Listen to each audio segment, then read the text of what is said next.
And here we are, the first episode of Earth Ascending, the new podcast with myself, Human Design Maven, and Magic Kathi Official. And we're here to talk to you about a number of topics, but it's really all about how the world is going to be transforming over the next 5 years as we move into 2027, as well as what we can expect beyond that time frame, and how most people aren't aware of this yet, but we're at the precipice of one of the biggest shifts in consciousness, society, institutions, even in the way that our bodies function and process life. So we're here with the intention to share this knowledge, to prepare humanity for these coming changes, and to start a conversation that acknowledges the new solutions and the sustainable systems and kind of the bridges that we need to build from one era into a completely unprecedented new era. Welcome, Kathi. Welcome, Dylan, as well, and to the world, obviously, everyone who is listening to our podcast. It's really about time to shine a light and prepare the world for the important energetic shifts that are going to happen. And I'm excited to ask all the questions that are out there, I think, for a lot of people, for how can we change and shift into this new paradigm and energetic frequency that we have felt over the last, I would say, 3 years especially, but also since 2012. A lot of people have been talking about that date specifically as well. Just a brief background, I work a lot with astrology and human design, which we will talk a lot about on this podcast as well. But we also just really want to shine a light on all the topics that are relevant relative to preparing the world for this shift, which has a lot to do with all structures that we know and that we have known. And so it's exciting to not just talk about astrology and human design in that sense, but also about economy, politics, finances, resources, and everything that is really important to prepare the world for this new human, I want to say, this new race that is going to show up at some point, or that is, going to be birthed through us, because I feel like our generation really is the bridge. And I'm excited to be a part of that. And we are not afraid to ask deeper questions and to analyze and to expose certain things as well. Maybe a little bit controversial sometimes, but we obviously are just here to bring a little bit of, I want to say, safety and ease in the fear that might come up when we talk about, oh my gosh, so many shifts and changes. And I feel like the whole world is already traumatized by all the Uranus, Taurus energies that, we've been facing over the last 3 years with the pandemic and everything. I feel like everyone is already kind of like burned out from all the changes. And it's like, when does this ever stop? And it doesn't, and it will only get better, I want to say, not worse. So we want to shine a light on that. But before we go too deep into our 8th house energy, I would like to ask you and maybe shine a light on what is it that we are talking about when it comes to the Raves, and how does that relate to human design? Because if someone hasn't heard from that or of that at all, then you have to start with the basics. So let's go back. Right. So human design is a system that came into the world in 1987 through a guy named Ra. He was also known as Robert Alan Krakauer before his mystical experience, in which he was given a transmission over 7 days and 7 nights, I think, where he was basically just in contact with a disembodied voice that gave him a very detailed mechanical view of the mechanics of the universe, essentially. So how do stars live and die? How do our bodies function? How do we come into incarnation? What happens when we pass away? All of this stuff was revealed to him, and he basically received something that he called the design of forms. So he didn't just get human design. He got the design of stars, birds, plants, fish, like the whole Noah's Ark of the universe. So in how he translated this to a system was in service to the future generations, because human design is an incredible tool for coming to know oneself, to being able to decondition, essentially remove the things that have been implanted into us that are not true to our soul or our mission or our soul contract. And that's great and all, but there's only a certain degree that we can fully decondition in an adult lifetime. So Ra always said that he intended for this knowledge to be in service to the children of the future. Because if someone, a child knows their true nature from day one and their parents are initiated into their true design, they can help nurture and raise that child to be who they were born to be, as opposed to how society or those parents, wounding patterns or any of that stuff would influence that individual. So when we look into the future, we see that there is a new generation of beings coming into the world. And it's not just in terms of, Gen Z, Gen X, they're a little bit different. They think different. They have different interests. We're talking about a physiological, biological difference in like a new, you could even say species, a new race. And these are known as the Raves. And Raves stands for rays of love. So the difference between a 9-centered human like ourselves and a Rave, which will begin to be born after February 18th, 2027, is that the Rave has no individual ego, no individual identity. I want to interrupt here and ask a question straight away. Why February 18, 2027? Because, a lot of people talk about the shift into the Age of Aquarius and think that it's happening when the sun moves into 0 Aquarius or Pluto or Saturn or whatever. And it's a transition. What I always like to say as an astrologer, and obviously 2027 is also one of the years that plays into that. But I am always a little bit suspicious when people say like from one day to the next, this is when it's going to happen. So why is it that February 18, 2027 date? All the babies born on the 17th, not Raves, and all the babies after they are. Not all, but essentially in the background mechanics of our reality, there are locks and there are keys. And these locks and keys determine these longer, larger cycles, anywhere from 400 years to 12,000 years. And that's kind of how the different epochs and the different differentials of development are measured in these time cycles. So that happens to be a date in which we're moving from our previous program, our previous pattern that's been pumping through the entire world since 1615, which has been known as the cross of planning. So this cross of planning, this consciousness program that's been influencing all of humanity since 1615, will complete on February 18th, 2027.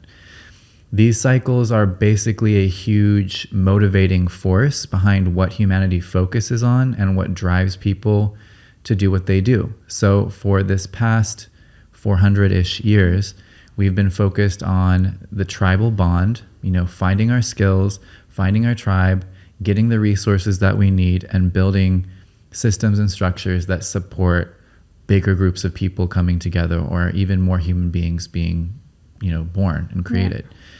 So it's been a very logical era. It's been the era of the Industrial Revolution, of globalization, etc.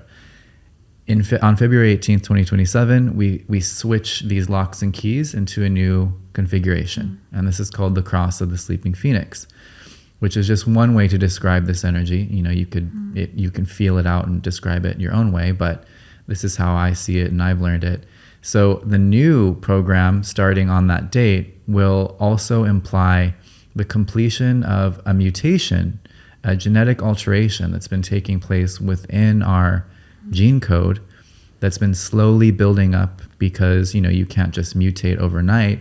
Yeah, that was my point. It's like not a mutation that happens overnight. And it's fascinating also to see, because everything that we are experiencing right now or over the last years has been already the preparation for that key date, so to speak. Because, I've witnessed that with so many clients. They come to me even for learning human design for their children, just it just something that came to them, being like, yeah, you are a human design reader. Can you help me understand my children better? And obviously that lights up my heart, because I have witnessed how it changes family dynamics, how it changes the relationship between mother and children. But also a lot of people that I've worked with all of a sudden had this call to work in the education system, or to build retreat centers, or to go into like a different kind of even eating, and like using medicine and herbs also for children, and specific plants, which we can obviously talk about how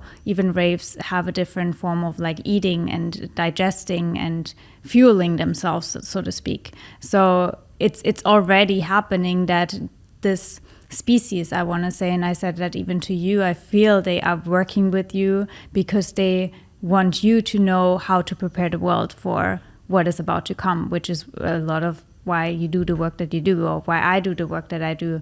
And so it's already happening, and it probably is something that works with a lot of people that even listen to this podcast. Otherwise, I always like to say, you're not a vibrational match to even having that podcast in your field if you were not part of preparing the world for that important shift.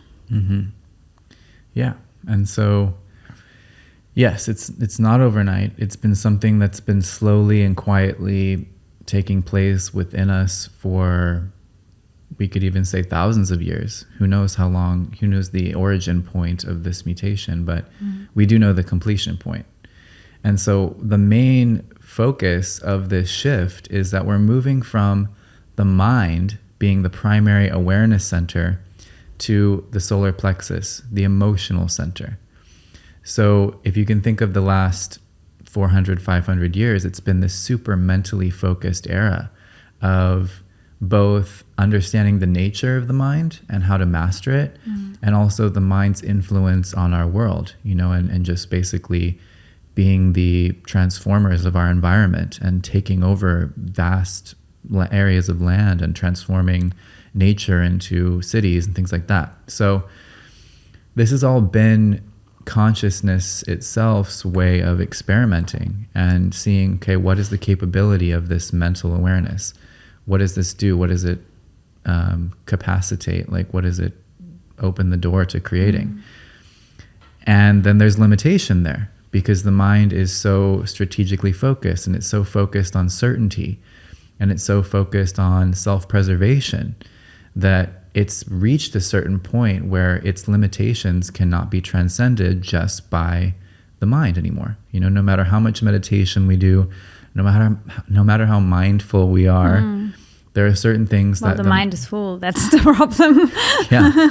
Yeah, we're at full capacity, basically. The bandwidth limit has been reached for mental awareness. So the mutation is something that's going to allow our bodies to become fully embodied sensory systems, essentially.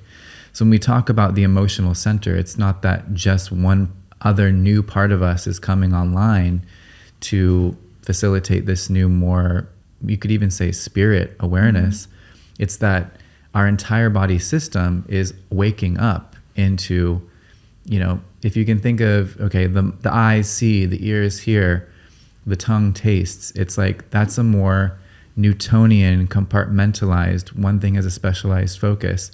Now we're moving into this phase where the entire body is essentially an antenna. It's a sensor in itself. Every cell, every nerve ending is kind of unified in an experience of awareness and consciousness, as opposed to having these different departments that share information in a limited fashion.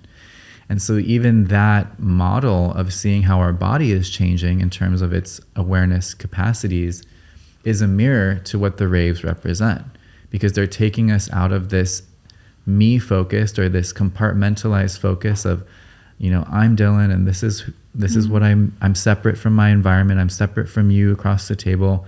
I have my needs and my focus and my, purpose. And they're bringing us into, on a frequency level, they're bringing us into the recognition and the experience that we're all one consciousness in different bodies, in different vessels, just experiencing itself through different filters, through different fractals. So it's like this dividing line of seeing things in this fragmented, separate, even opposing or competitive way, which has been the hallmark of the cross of planning, starts to fade out and bring us into a more unified view of ourselves, our body systems, and our consciousness as a whole. And basically the Raves are the pattern interrupt. These are beings that come fully fledged with this mutation. Some of us experience things like ascension symptoms, or we have clairvoyant experiences, or we're really tapped in people, but we're still only experiencing like kind of the tip of the iceberg of what this full mutation can present, because we're in older models of the human body, and these just like an older iPhone has limitations as to what it can do. The same thing is with these bodies. So these Raves are bringing the full system update into the aura of the planet. And as more and more of them begin to show up, they begin to change the frequency and the format and the way that everything works on this planet. The same way that when Neanderthals and Cro-Magnon kind of started to interbreed, theoretically, and this Homo sapiens that we are started to emerge, it started to shift the way that everything on the planet worked, how it looked, what was possible, what humans were doing, what humans were valuing. So we're in store for that deep of a shift, and it's just 5 years away, at least the beginning of it is. And that's really the purpose of this conversation. That's the purpose of the human design system. That's the purpose of everything we're here for today, is to be able to make this transition with awareness, so that we're not fighting something that's actually here to expand our experience, and so that we're not frightened by the new.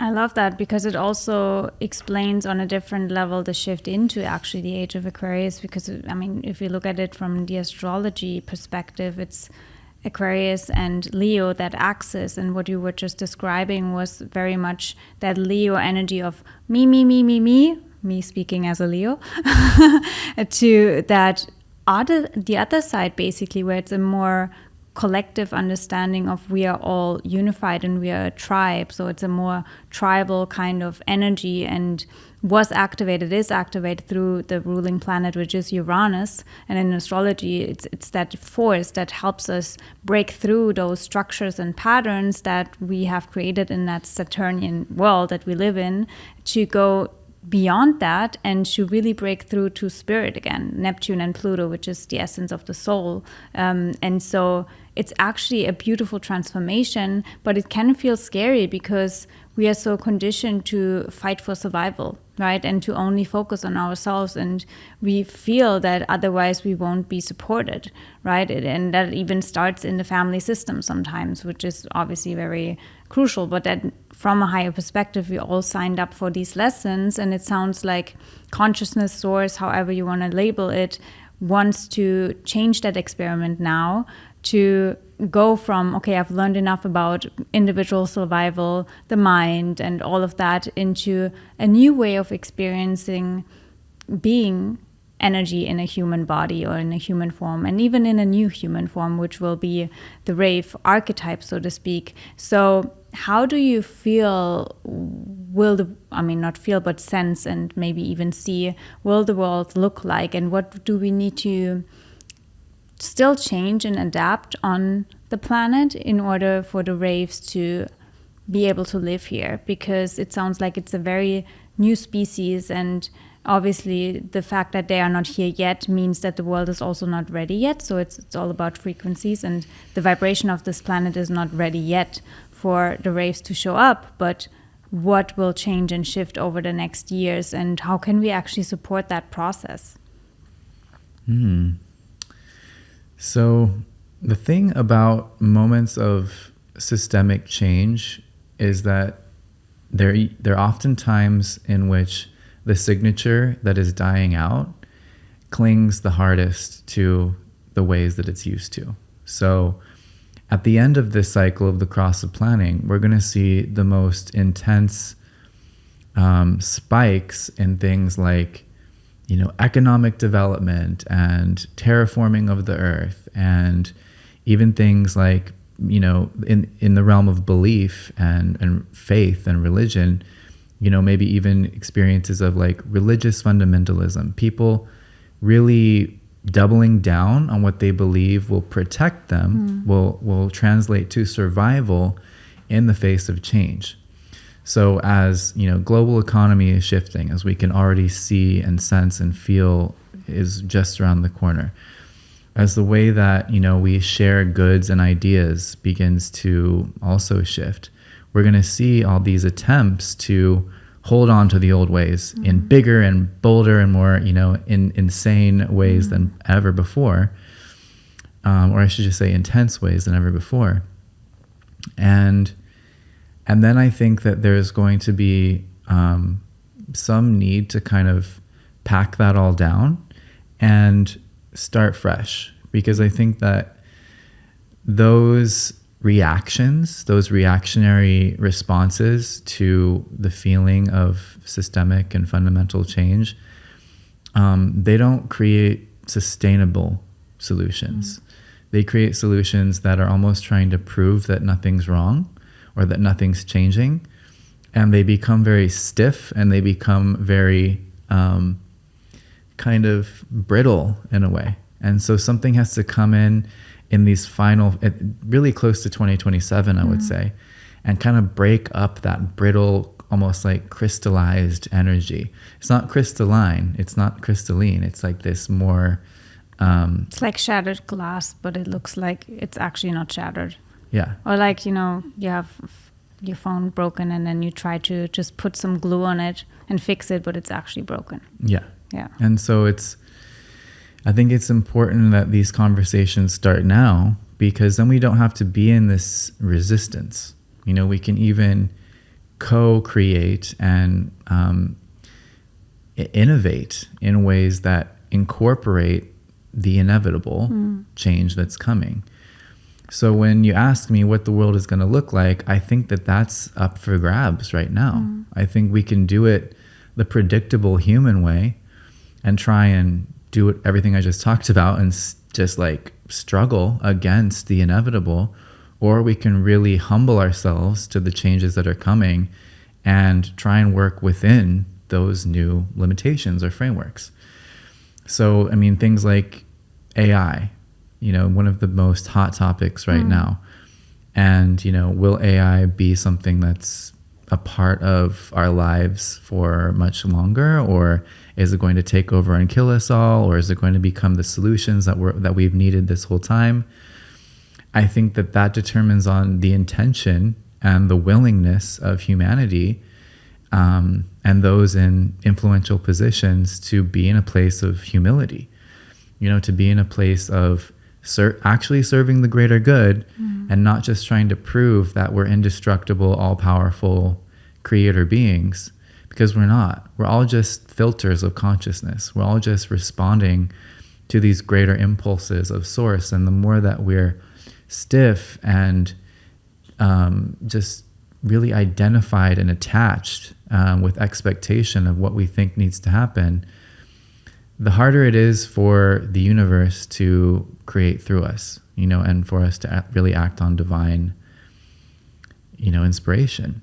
So I don't think it's actually super helpful to try and paint a picture of what the world will look like yet, until we get our hearts and our minds in the right place. And I think that's why it's beautiful to have this conversation about the Raves themselves, who I've been having more and more interesting experiences of their energy in non-physical ways. Because if we use them as a focal point, and we really put our hearts forward in the sense that just as we would care for our own children, we decide that we're going to create a soft landing pad for these beautiful new beings that have capabilities far beyond what any of us do today, that we can trust that by putting systems and organizations or just intentions forward to welcome them to a beautiful world or to a welcoming experience, that the rest will kind of solve itself. Because what also happens at these big shift points is that the energy of the universe, or the energy of the consciousness program, or the earth itself, is going to favor the new. So it's going to literally withdraw vitality and energy from the old cycles and any of the old systems that represent those old cycles, and shift the favor of events towards nurturing the new that's coming in.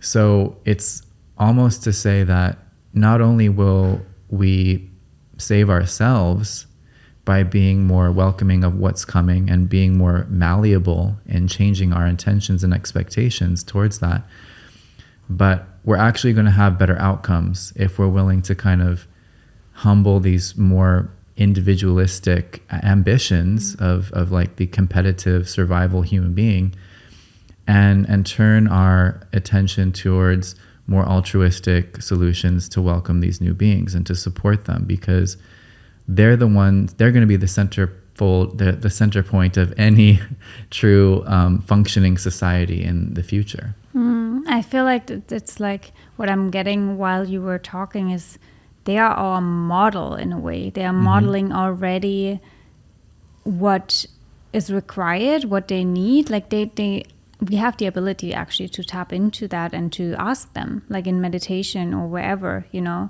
It's in a similar way as we meditate and we ask, maybe people do that, I do that all the time. We ask the universe, what do you want me to do? Like, how can I serve? You know, it's beyond me. I'm just a vessel. So how can I serve?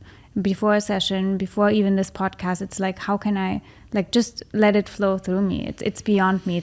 I'm not doing anything anyways, you know. It's like that energy, that life force that wants to experience something through me, and we shift into that experience of consciousness, of really evolving towards the Raves. So whatever we can do to prepare the planet, and it's beyond our ego. I've had my plan for my life, and this is how it looks like, and this is how I still want it to be, but I say the cards are being reshuffled, like literally every single day. So I like also your answer of like, you know, we will have to see at some point. Time is an illusion anyways, and every day and every year and every month is so different. What is even required of us, like even the conversations that we have, maybe we have a plan, but planning is just over. The cross of planning exactly. is literally ending. Literally. And the planning also for our life, the planning for topics, it's just over, because even the Raves and that being, it's so much more instinctual. And I said it to you even when we were out in the park and just going for a walk. It feels like they are more like in a trance state, like as we would be in a trance state, and then life force just takes them somewhere. Sometimes it might be, I have to hug a tree, or I have to just go there. And that's why actually something that we also wanted to talk about, it feels very much like they are autistic or they have ADHD, because they can only focus on what is required of them, and they just follow that. They just can't do anything else. They are not mental in that sense, where the mind tells them, no, do this because that is required of you, or you've learned that you have to do this, or otherwise you will be judged or whatever. They are like, no, I'm a servant, so to speak, of life force, not of the human programs and the matrix programs, however we want to say that. And so they follow that, and it might feel like they are just not here, like completely present, but they actually are present with the life force that wants to do them something, right? Yeah, I mean, the cross of planning has really put us in boxes as human beings. You know, it's been an impulse that's basically said, if you don't find your skill, and if you can't find a way to be logically valued in society's scheme, then you're not going to survive. So don't bother. You know, just basically subjugate your uniqueness, your individuality, whatever you want to call it, to this greater cause, or die. Yeah. And the Raves are the complete opposite of that. You know, they don't have a strategic bone in their body. There is no agenda in terms of the individual's will. And that's something that really needs to sink in for people, because that's what we're looking to emulate, like you're saying. It's like the agenda is source's agenda, whatever that may be. It's not like a life plan. Right. And it doesn't show up in a logical plan. It doesn't show up in a bulleted list or an outline. It shows up in being present moment to moment to where the energy of life itself is guiding you. I just wanted to interrupt for a quick, whatever makes the phoenix rise, right? Just because it's like an evergreen now. And what that really means is like whatever ignites the life force at this point, and the rays won't have energy for something that they are not meant to do. And then they might sleep, right? And then all of a sudden it just illuminates and the life force flows through them to, again, bringing the same example, hug a tree for whatever reason, because there's an agreement. Yeah, I can totally resonate with that experience. I was born into a world that identified me as an intelligent person and therefore wanted to put me into certain systems that would allow me to make the most of my intelligence and rise through the ranks of the world and solve problems to help everybody in certain ways that everybody thought and valued were the top ways. But my life force would only allow me to focus on human design. Whenever Dylan has to do something that he's not meant to, then the phoenix is not rising. It just didn't happen. But it got me to where I am today, which is,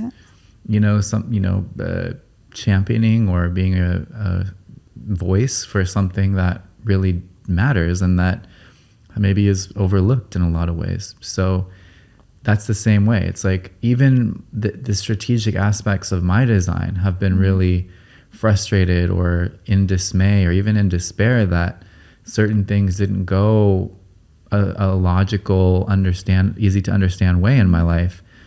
But they always worked out in the long term to create something that was much more a co-creative, divine thing.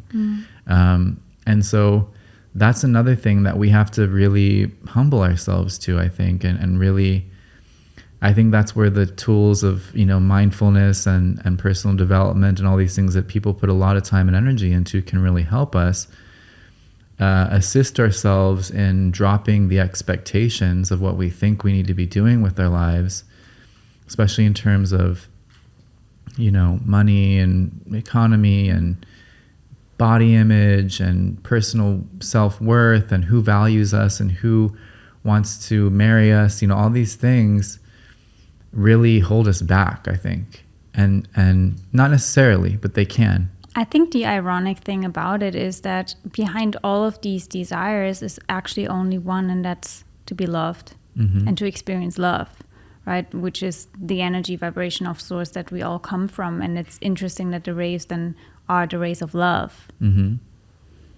Yeah. It's just about seeing that you can have it all, but it's not necessarily the all that you think you want. Because you may not even be who you think you are. And sometimes you have to let create space for life to show you what that is. And sometimes that takes a lot longer than you would like, or that your ego would like, or that your mental awareness would like, with its fixation on certainty of the future. And so, yeah, raves are the role models, essentially. And they have a non-specific focus. And another really interesting about them is that they only fully come online, in their full efficacy and their full potency in groups of 3 or more.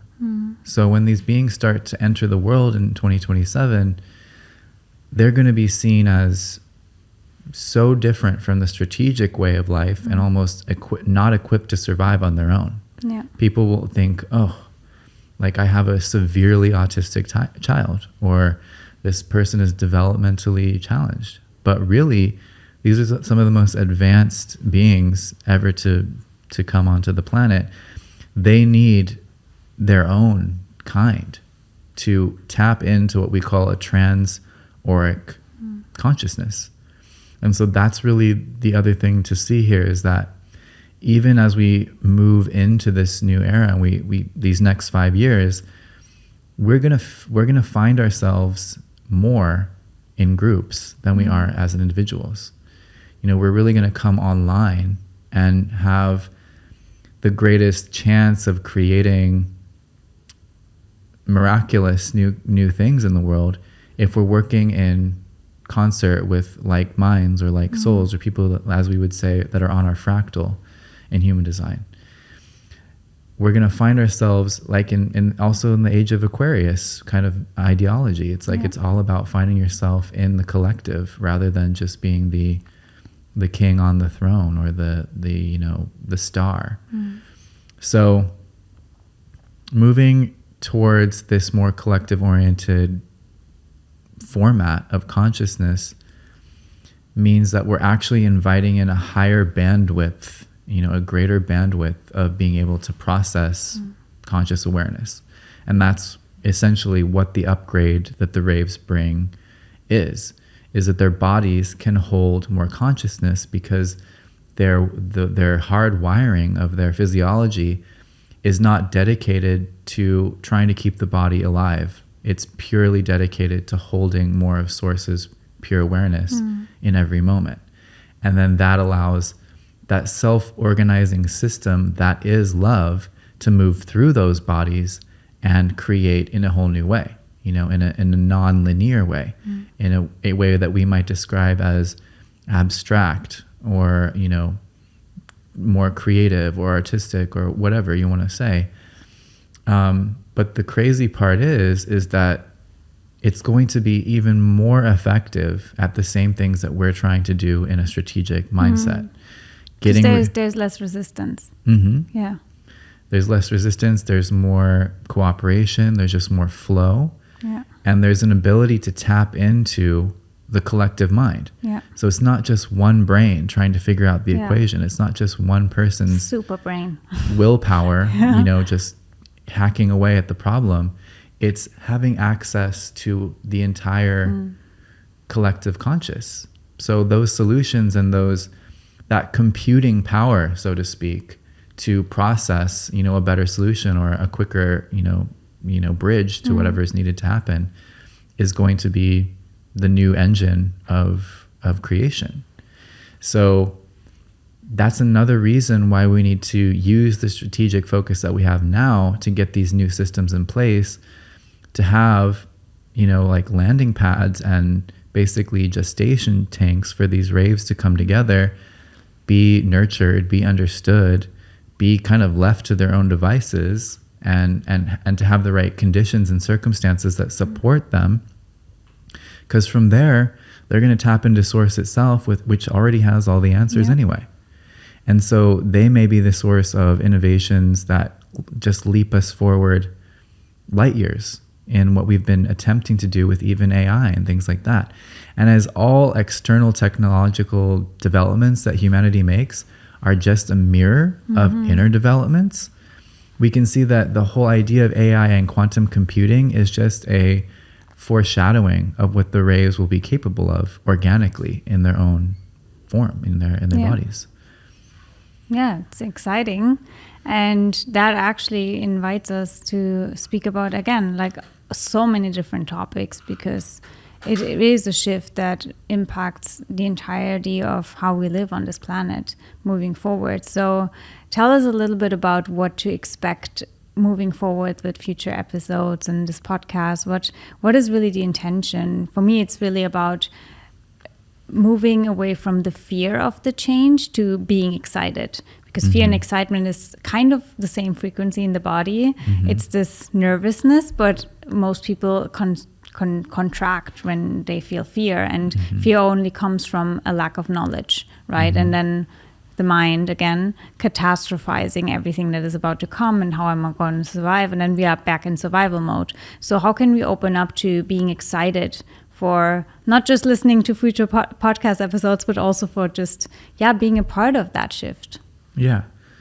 I believe I know this podcast is created from the intention, like you said, to put us in the proper context for what's even happening to us. Because if we don't fully understand the bigger picture or the true, backstory of it all, then we will contract in fear and we will go backwards to previous ways of trying to meet our needs that are just regressive and will cut us off from being open to the kind of evolutionary leaps that are possible. So it's about creating these waves of potential and possibility for us all to open up to the excitement and also the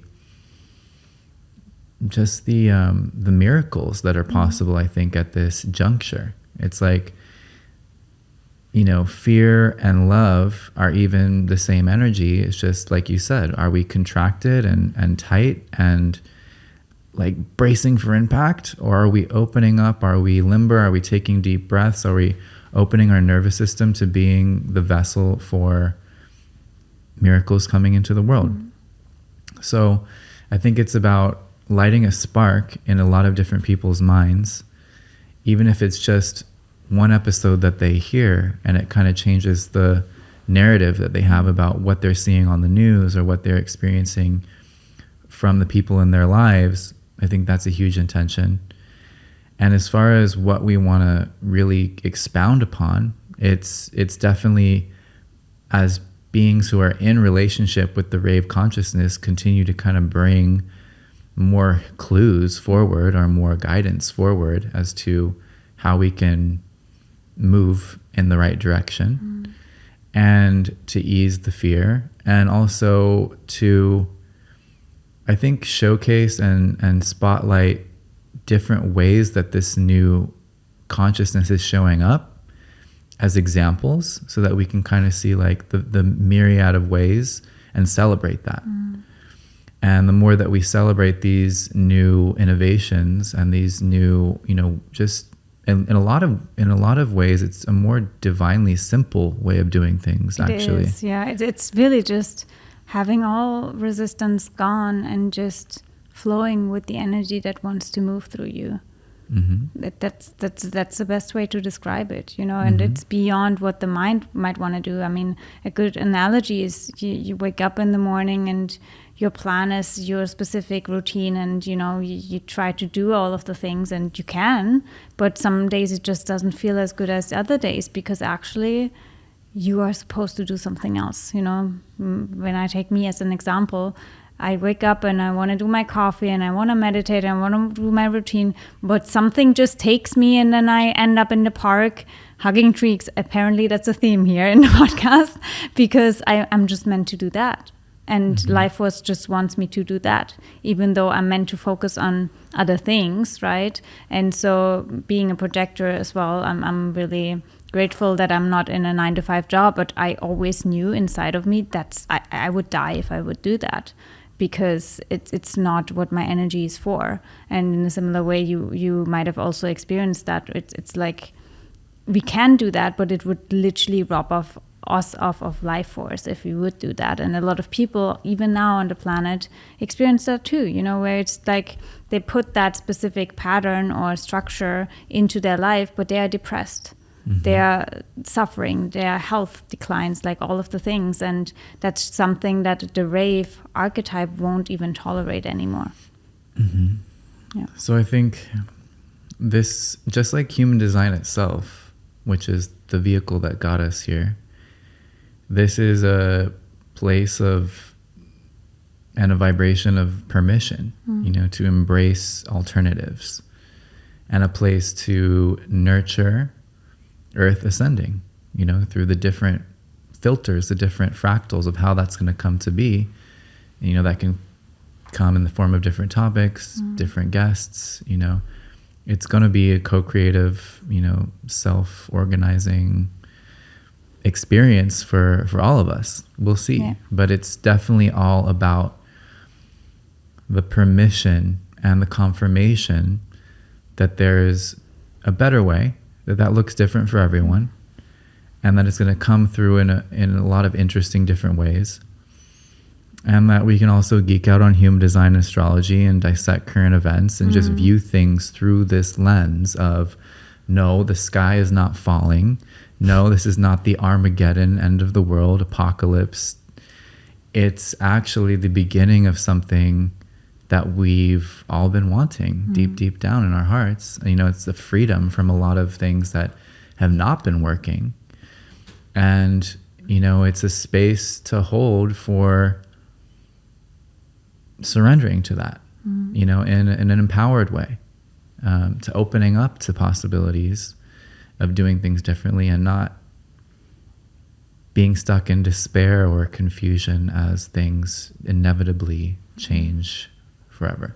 Yeah, and definitely also through the conversations that we have between us, but also with guests, to inspire people and ignite an excitement for creating these alternatives that are so needed. Because the moment we have alternatives on this planet, we are less afraid of old systems dying, which is inevitable. So it's on us to create the bridges or the alternatives into that new era that we are shifting into. And so, yeah, it's hopefully a really exciting place here to create new things, whatever that might be, alternatives, and a way to prepare the world for the race. Absolutely. So I think that feels like we're complete for episode 1. So thank you to everyone for tuning in and being here with us and initiating this new journey. And we'll see you in the next episode.